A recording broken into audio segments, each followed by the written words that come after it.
Growing up in church, when I would hear the term Lent, immediately I'd begin to think as a kid or a teenager, what's the thing I'm going to give up?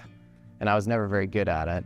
It was a time of dread of like, am I going to have to give up soda or sweets or ice cream? And there's a lot of goodness that comes along that.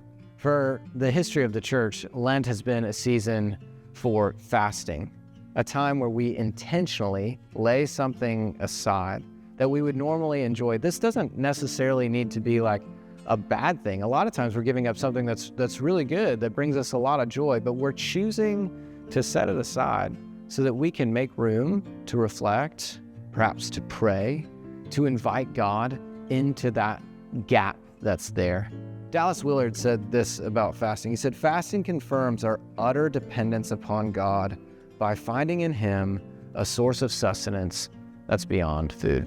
In this time, as we approach Lent, now would be a really good time to start thinking about what would be a good thing to give up, or begin to pray, Lord, what's the thing that I should do to observe, as the language of the Book of Common Prayer gives us, to keep a holy Lent? And I would just take this opportunity to challenge you a little bit. This is not the thing that we want to do because it's convenient or because it's easy. A really good practice might be to think about, what is a thing that would actually cost me something to give up?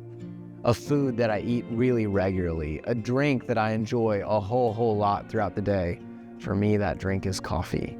Whatever that thing is, if it's a phone, if it's a book, if it's a certain seat in your house, I don't know what that might be for you, but I would encourage you to let it be that thing. Because as we want that thing, the more frequently we do, the more we realize that God is our sustenance, not the thing that we're leaning on instead. I want to give you a little bit of hope too, because the way that Lent is designed in our church calendar, the brilliance of it is that on each Sunday, it's actually a feast day.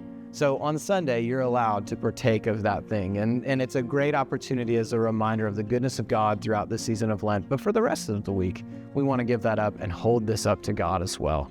Just encourage you to prayerfully consider where the Lord might be inviting you to fast, to make addition, to embody new spiritual rhythms and disciplines so that you might experience Him more fully and draw more closely to the Lord Jesus Christ in this Lenten season.